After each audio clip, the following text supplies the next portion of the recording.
Hola, ¿cómo están? Estamos nuevamente en otro podcast de la Sociedad Chilena de Medicina Reproductiva y estamos hoy día acompañados, ¿cierto?, del doctor Joaquín Errázuriz, secretario académico de SOCMER.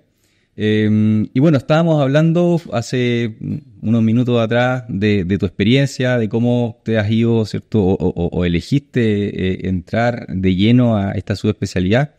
Y me gustaría que partiéramos de ahí, ¿cierto? Para un poco conocerte. La idea es conocer a todos los directores de esta sociedad. Ya hemos hablado con Aníbal, ya hemos hablado con la doctora Salinas. Y bueno, queremos también un poco conocerte más. Joaquín, cuéntanos cómo entraste a la medicina reproductiva. Sí, eso es un poquito lo que te contaba, porque mi historia tal vez un poco diferente a la del médico habitual que hace ginecología y termina haciendo medicina reproductiva en un contexto que te interesó, lo buscaste tal vez hace un tiempo. Y el mío nace un poco más también de la experiencia personal. Y eso va principalmente en que cuando estaba estudiando ginecología también me casé y ya estábamos un poco en la búsqueda de querer ser papá. Y en cierta forma no lo logramos durante un tiempo bastante razonable. Y fue ahí como me fui interesando para entender un poco qué nos pasaba, por qué no estábamos logrando embarazarnos. Empezamos con medicina reproductiva y no había una conclusión del por qué, un diagnóstico. Entonces eso me metiendo, interesando un poco para entenderme a mí, a mi señora, por qué ocurría. Y a su vez me empezó a encantar esta especialidad. Entonces de cierta forma me fui metiendo tanto como paciente como médico y finalmente terminé en esto. Que hasta el día de hoy no tengo la respuesta, básicamente, pero claramente es diferente vivirlo como paciente, como médico y en fondo entender lo que ocurre en nuestras pacientes de esa experiencia. Así que para mí fue muy grato vivirlo de ambos lados, porque es diferente tener ese feeling y se siente muchas veces también esa relación que uno va viviendo con los pacientes en el día a día. ¿Dónde te formaste? Yo hice medicina reproductiva acá, en Clínica Alemana Universidad del Desarrollo. Y después hice mi subespecialidad, seguí haciéndola en Bélgica. Allá es muy loco, pero Bélgica, que es un país muy pequeño, pero tiene uno de los centros más grandes de medicina reproductiva de Europa. Entonces es un centro derivador de muchos países que están muy restringidos desde el punto de vista legal en términos de embriones, de medicina reproductiva. Entonces Bélgica, que tiene una política más amplia en ese sentido, permite que tengamos mucha experiencia y somos muy bien recibidos. Allá hay un tema de investigación muy potente, se hace mucha investigación y a su vez nos permiten también hacer mucho desde el punto de vista práctico. Entonces fue un gran campo, un gran centro que hasta el día de hoy mantengo esa relación con ellos, que me ha permitido incluso avanzar a más cosas y ahora estoy también en el tema del doctorado, así que fue un gran paso para mí. Ha sido un camino académico bien importante, o sea, robusto, por decirlo menos. Sí, pero principalmente más que uno lo que aprende y lo que va viendo es las relaciones que uno hace. Uno se da cuenta que ellos van a la vanguardia, no todo lo que ellos hacen nosotros vamos atrás de ellos, pero a su vez también nos permite conocer una realidad diferente, una realidad muchas veces que está apoyada por el Estado, que lo financia y que no hay mucha tampoco controversia entre el sistema privado y el público porque son todos más o menos al mismo nivel. Acá estamos diferentes aún en eso y el tener esa visión te permite en cierta forma llegar a lo que estamos hoy día. Entonces, como sociedad, tratar de llegar un poco más a una relación entre lo público y privado más cercana. Entonces, para mí fue muy bueno y me dio hartas herramientas para poder pelear lo que estamos haciendo hoy día en la sociedad. En fondo, tratar de enfocarnos en tener una medicina más transversal para todos. Esta experiencia en Bélgica evidentemente te ayudó a entender también la realidad de ellos y también seguramente de algunos países europeos. Si eso lo comparamos con Chile, ¿cómo estamos hoy día con las tasas de natalidad? ¿Cómo lo ves tú hoy día? Es una pregunta súper buena. La verdad que muchas pacientes, de hecho, vienen un poco en estas consultas y preguntándose cuál es el mejor centro, cuál es el mejor laboratorio, si es mejor Chile, Latinoamérica, Europa. La verdad que uno cuando pasa en ciertas formas por estos diferentes centros, te das cuenta que no estamos mal. De hecho, Chile tiene una muy buena medicina. Y nuestras tasas de embarazo, lo que estamos haciendo hoy día, es completamente comparable con cualquier centro europeo, absolutamente. La gran diferencia probablemente va en el N de pacientes, porque ellos al tener sistemas públicos, privados, transversales, permiten tener un gran número de pacientes, un gran acceso a la medicina reproductiva.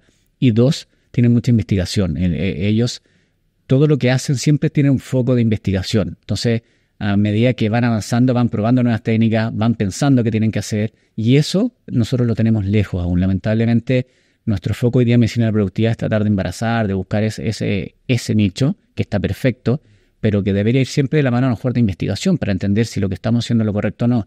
Y en eso todavía como Chile y como país no estamos cerca de lograrlo. Pero en términos de tranquilidad, yo te diría que Chile, todos los centros, los laboratorios están todos a la par y con tasas de embarazo completamente reproducibles con lo que ocurre en otras partes. Y en términos de natalidad, de nacimientos, ¿cómo? Ese es otro gran tema. Sí, es un poco lo que conversamos. Chile actualmente se está comportando en cierta forma como un país avanzado. Sin ir más lejos, las tasas de natalidad hoy día del INE, del Instituto Nacional de Estadística del 2024, hablan que tiene una tasa de natalidad de 1.1, ¿ya? Y eso es reproducible en los países avanzados. Sin ir más lejos, Alemania tiene 0.9, ¿ya? Entonces esto está hablando que ya estamos bajo la tasa de recambio, y eso no es menor, porque en cierta forma, si vamos a hablar de estudios, estamos hablando que el 2100 probablemente nos vamos a empezar a extinguir como especie humana si no estamos reproduciéndonos. Esto habla que si hoy día tenemos, por ejemplo, 30 parientes cercanos, los estudios hablan que de aquí al 2100 vamos a tener un hijo y un primo con suerte. Entonces esta tasa tiene que ser aumentada, porque si no, no vamos a tener niños, y si no tenemos niños, no vamos a tener capacidad de reproducción, no vamos a tener capacidad de que nos cuiden cuando seamos viejos, y no vamos a tener tampoco fuerza laboral. Entonces, según las estimaciones, hablan que si hoy día el 50% de los países está bajo las tasas de recambio, el 2100 va a ser el 90% de los países. Entonces, vamos en esa línea. Y en cierta forma, nosotros como país, Chile, esta tasa se ha mantenido relativamente, ha bajado, pero se ha mantenido en esos números aún de 1.1, precisamente porque estamos con muchos extranjeros, y los extranjeros aún siguen reproduciéndose. Pero como chilenos, cada día estamos prefiriendo a lo mejor tener un hijo o menos, o mascotas, o definitivamente no tener hijos, que también es algo válido. Pero si lo vemos en este futuro reproductivo, es algo que es complejo como especie humana. Y por eso medicina reproductiva al final pasa a ser tan potente, tan fuerte, y que el día de mañana vamos a tener que suplirlo de alguna manera tecnológicamente, probablemente.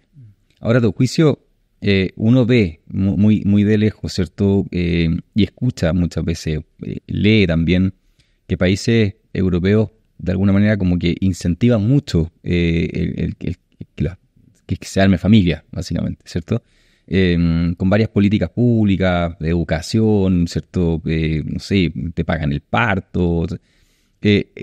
En Chile, ¿tú crees que, a ver, aquí lo que voy, que aún así, con todas esas políticas, no sé si han tenido efecto positivo, que hayan aumentado la tasa de natalidad? En Chile, si tuviéramos ese tipo de políticas, ¿tú crees que también habría un aumento, o esto pasa por otras? Qué buena pregunta. Y esto, como te lo he constatado un poco con evidencia, porque es verdad, los países están tratando de implementar políticas públicas desde la educación. O sea, estamos hablando que del colegio ya se habla de lo que es una reserva ovárica, lo que es congelar ovocitos, y lo que es en el fondo medicina reproductiva, hasta apoyar económicamente a tener más de un hijo, a tener ciertos sistemas que te permiten después hacia adelante tener casa, etcétera, en relación a la familia. Pero eso habla de las políticas públicas que te puede dar un Estado, pero diferente del deseo que tenemos hoy día como especie humana, como deseo en el fondo.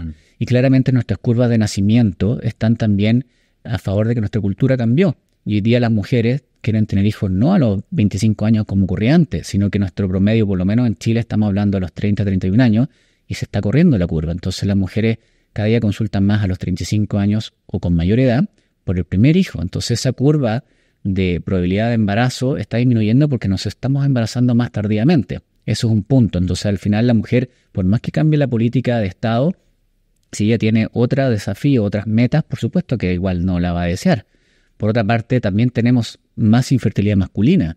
O sea, los estudios hablan que si a 20 años atrás comparamos un espermograma con el de ahora, nuestra fecundidad masculina ha disminuido hasta en un 60%.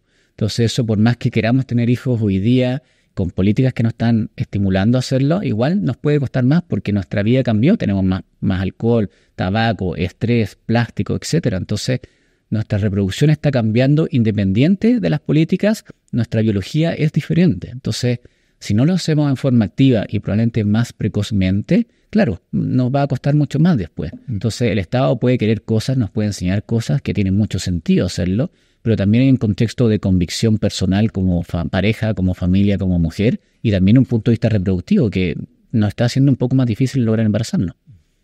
Ahora, comentabas ahí de que estas políticas públicas en el país europeo te ayudaban, ¿cierto?, con la parte de la preservación, ¿ya? Desde ahí, por ejemplo, o forma parte, ¿cierto?, de un programa. Acá en Chile, cuéntame un poco, ¿cómo son los programas de preservación? No tenemos un programa de preservación, partamos por eso. El sistema chileno se divide en un sistema público y un sistema privado, ¿ya? En el sistema, tanto público como privado, hoy en día si una mujer quiere preservar, no tiene una cobertura ni desde el punto de vista FONASA ni desde el punto de vista ISAPRE, ¿ya? Y eso es algo que tenemos muy al debe. Más al debe, creo, puede ser la preservación de fertilidad de mujeres oncológicas, ¿ya? Porque si una mujer tiene un cáncer, lamentablemente, que va a someterse a una quimioterapia, a una radioterapia, en que sabemos que hay un desmedro de esa reserva ovárica, que incluso puede llegar a una menopausia producto de esa quimio-radioterapia, no tiene un acceso en un sistema público para poder preservar esos ovocitos antes de someterse a eso. Y esto está extremadamente estudiado, que esas mujeres que tienen cada día mejor sobrevida en los cánceres, después si no tienen huevitos congelados les va a dificultar embarazarse o no van a poder embarazarse producto de esa terapia, ¿ya? Lamentablemente en Chile como Estado no tenemos eso. En el sistema privado es diferente porque a pesar que no tenemos la cobertura, muchas veces tienen el acceso a poder hacerlo, tanto de información y tanto desde el punto de vista como económico. Entonces logran hacerlo antes de entrar en esa etapa, ¿ya? Entonces, en ese sentido, como Estado estamos muy al debe, principalmente en la parte oncológica. Diferente es la preservación en forma electiva, en que en general son mujeres que no desean embarazarse aún porque tienen viajes, porque no tienen pareja, porque tienen otros proyectos de vida. Y en general se recomienda ojalá tratar de hacerlo antes de los 35 años. Entonces, en ese grupo de mujeres es más bien un deseo propio de querer hacerlo y ellas vienen muchas veces o recomendadas o porque estudiaron o porque alguien les dijo a esta consulta en que se les habla de esto y toman su decisión personal. Pero volvemos a lo mismo que desde el punto de vista económico no existe o tampoco un desarrollo a nivel país para estimularlo, ¿ya? Y en cierta forma en otras partes del mundo tampoco es tan así. La preservación de fertilidad en forma electiva es más una educación que la mujer debe conocer para que el día de mañana no llegue y diga, pucha, como me pasa a mí, llegan 40 años y me dice, ¿por qué nadie me contó esto? ¿Por qué nadie me habló esto?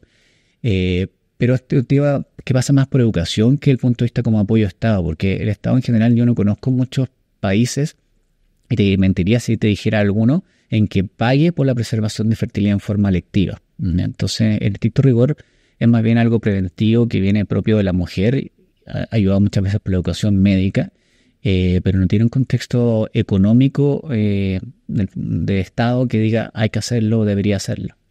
Para ahondar un poco en la preservación, ¿cómo es el proceso de preservación? En el proceso de preservación primero parte obviamente una consejería, en la cual lo que más nos interesa es entender la edad de la mujer y la reserva ovárica que tiene, ¿ya? Ahora, si esa reserva ovárica es adecuada, se aconseja porque tiene una buena ventana, oportunidad para poder hacerlo. Si la reserva más baja, con mayor razón lo tiene que hacerlo, pero ahí tiene un contexto más médico, que deberíamos hacerlo, más que el punto de vista electivo propio de la paciente. Y eso consiste, y se lo explico en forma simple, las mujeres todos los meses, más atrás, las mujeres nacen con un banco de huevos, ¿ya? Y ese banco es limitado. A medida que avanza la edad, va cayendo en cantidad y en calidad, ¿de acuerdo?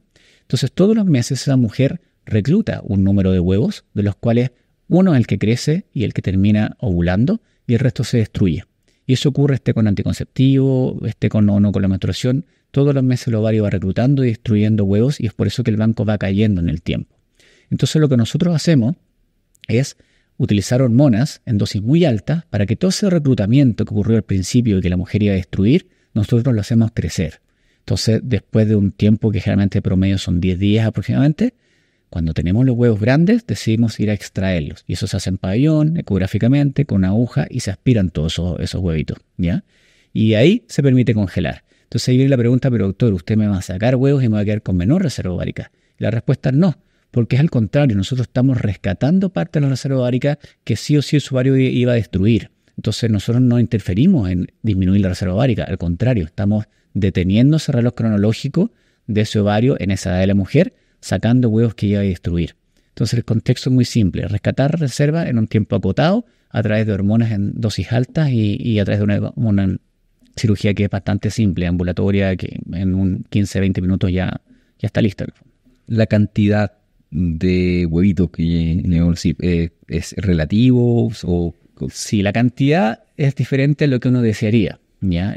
La cantidad está dada por la reserva ovárica y por supuesto la edad aquí juega un factor importante. Por eso siempre se aconseja ahora mientras más joven mejor, porque en calidad se asume que va a ser mejor, pero eso no siempre está de la mano de la edad. Hay mujeres lamentablemente que son jóvenes y que encontramos bajas reservas ováricas. Y eso muchas veces tiene un contexto genético y otras veces por variables incuantificables, estrés, tabaco, smoke, etc. Pero por más que yo quiera darle la dosis máxima y sacar la mayor cantidad de huevos posible, si esa reserva ovárica está baja, no vamos a sacar muchos huevos. Entonces, te pongo un ejemplo. Una mujer de 30 años que le saqué 5 huevos, lo ideal es tratar de hacer un banco de ovocitos y no quedarse tranquilo con 5 huevos, porque al final los huevos son solamente células y las células a nosotros no nos entregan información. No sabemos si el día de mañana nos van a servir. Entonces esa mujer puede volver a los 40 años tranquila diciéndose que guardé 5 huevos, me voy a embarazar con eso.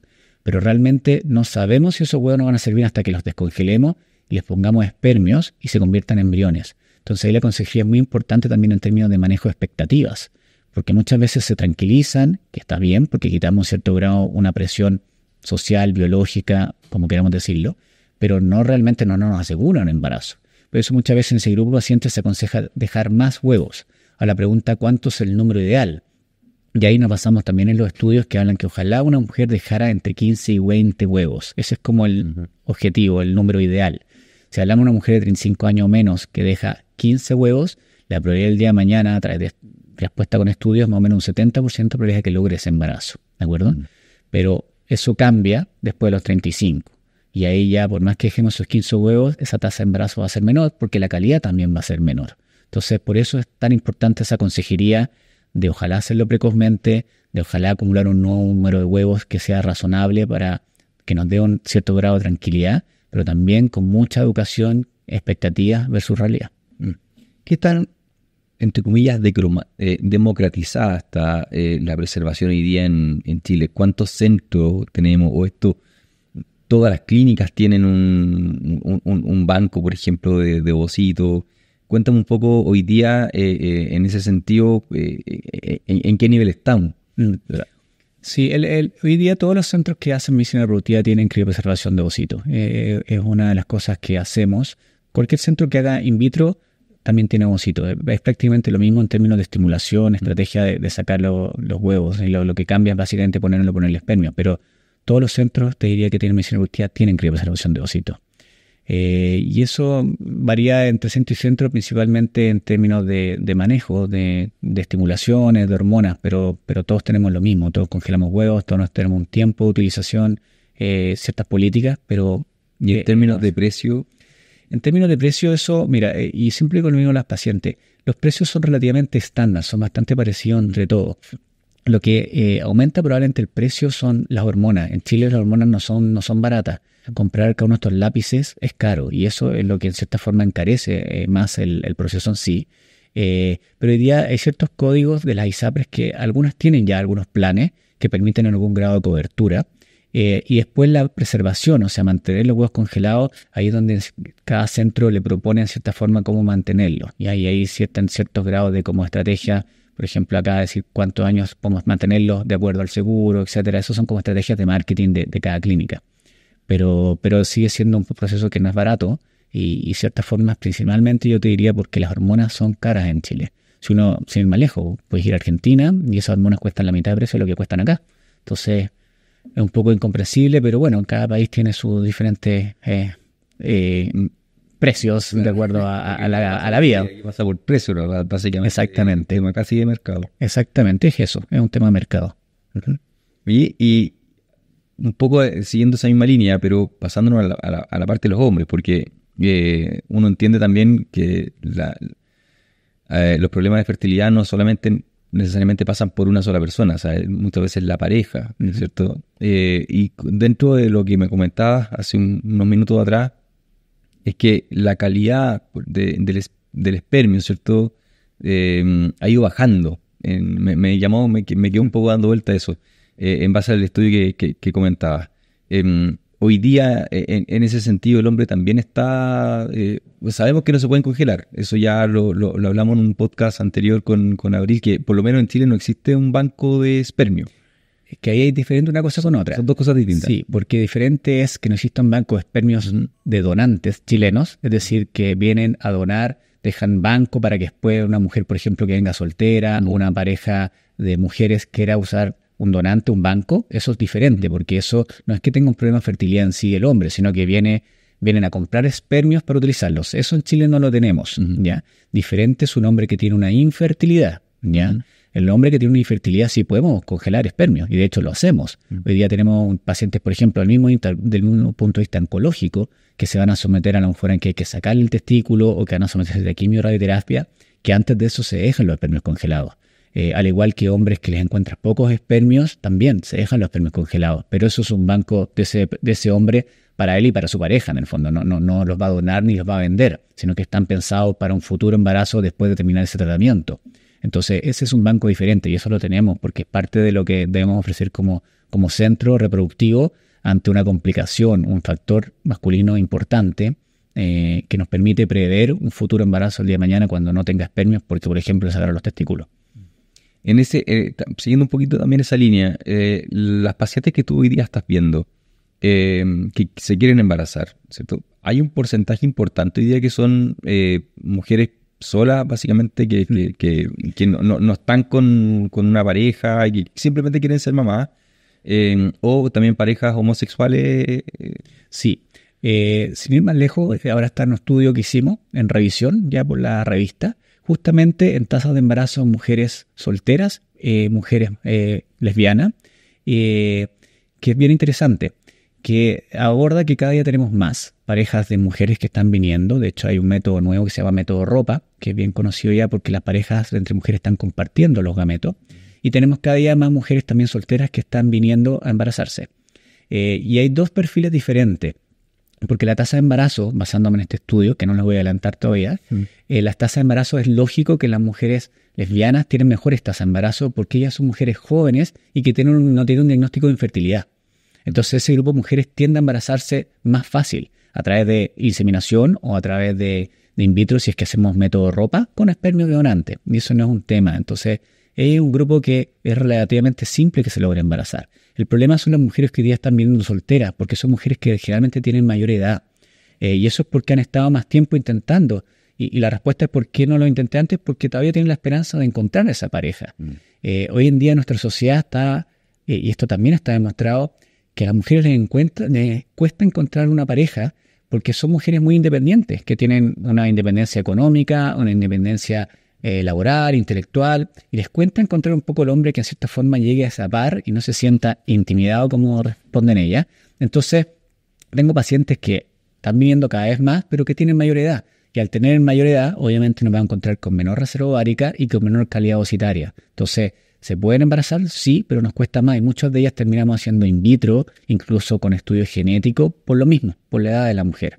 Pero sí, es un target que estamos viendo cada día más en nuestra sociedad y probablemente esto va a ir incrementándose.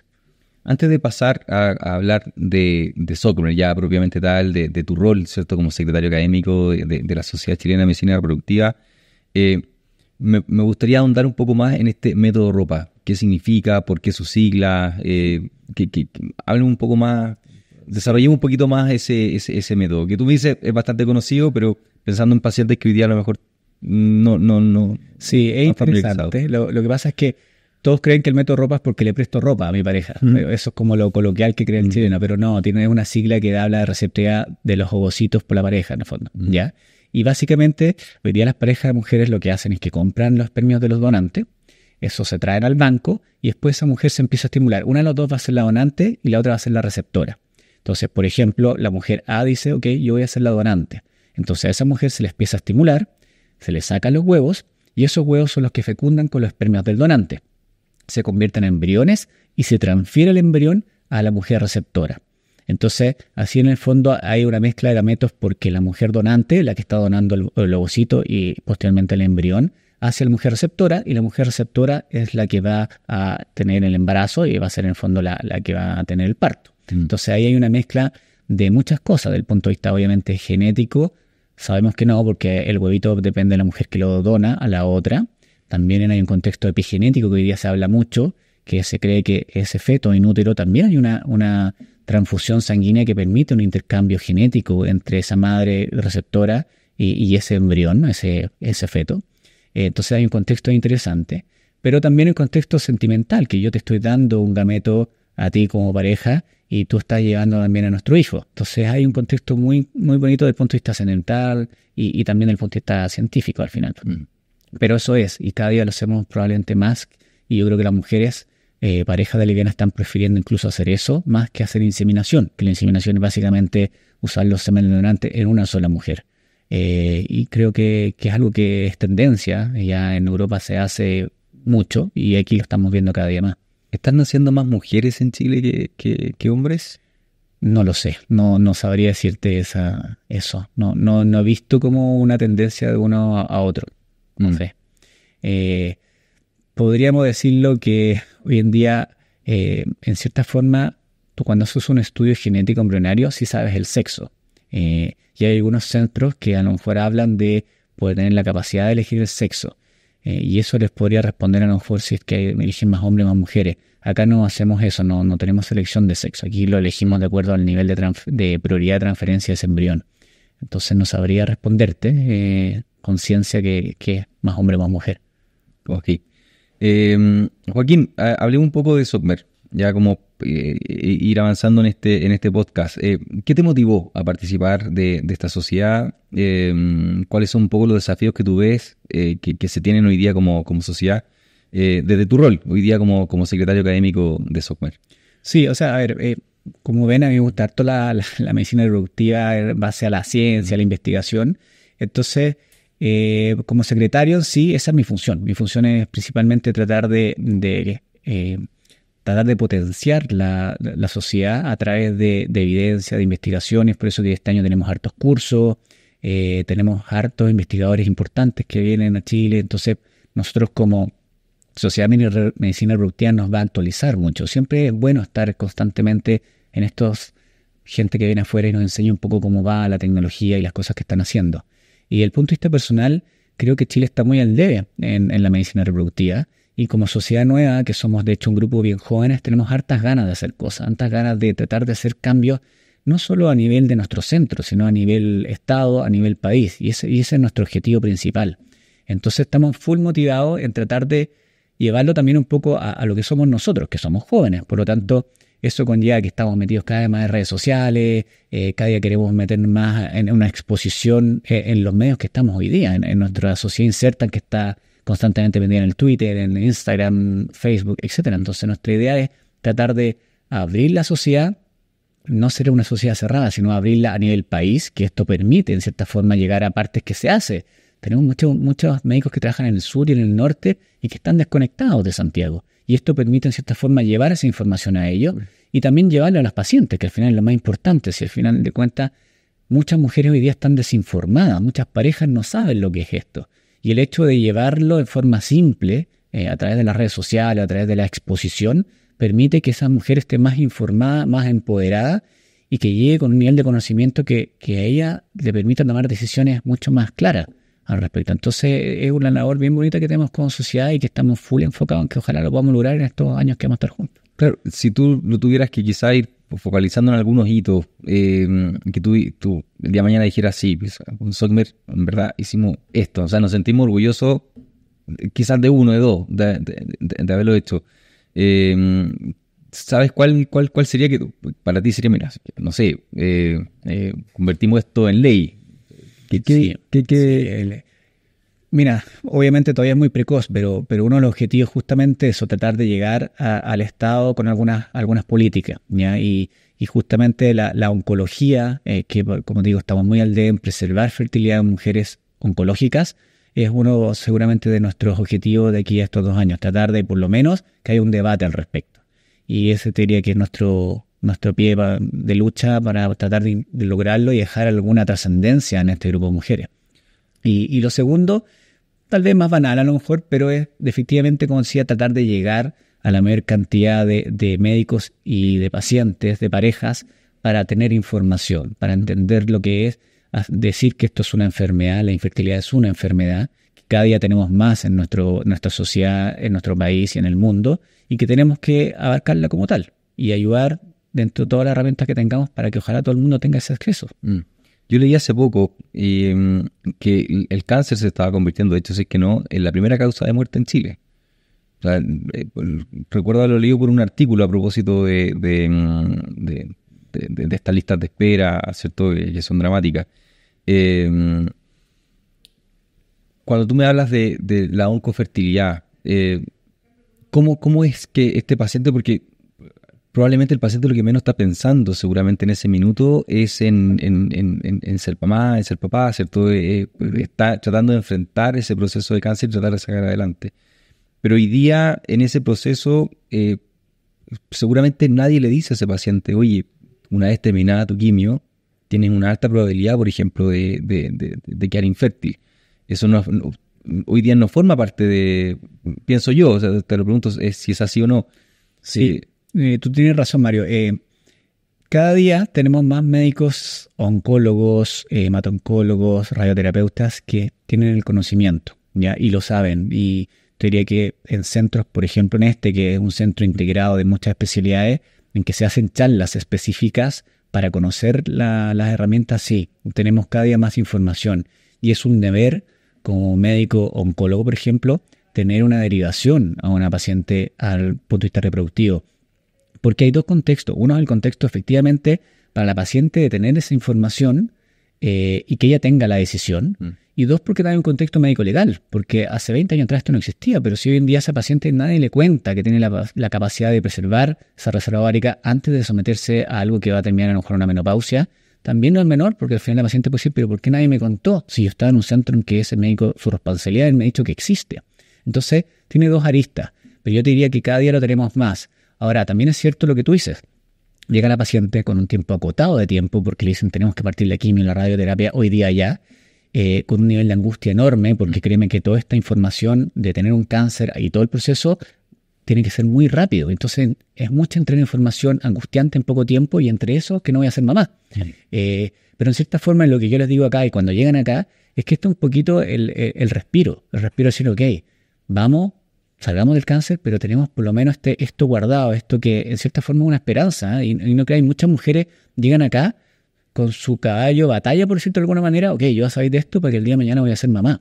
Entonces, al final es una esperanza súper heavy para ellas que les da ganas de seguir adelante.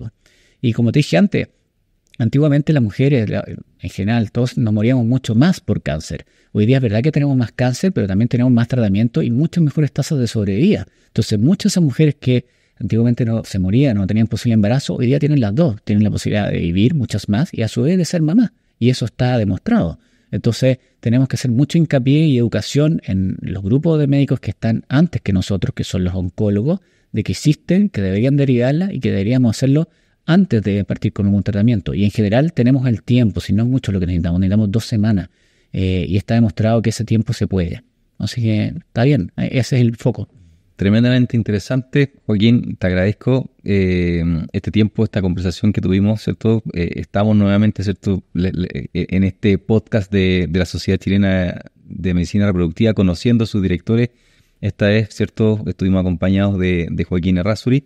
Y de verdad, muchas gracias, la verdad que fue muy interesante. Con todos los podcasts hemos ido aprendiendo cosas distintas y esto fue también bien enriquecedor en ese sentido. Así que de verdad te agradezco tu tiempo. Un gusto como sociedad, como medicina reproductiva, y tenerlo acá y poder tratar de enseñar cada día más a todos, a los pacientes y a nuestros doctores.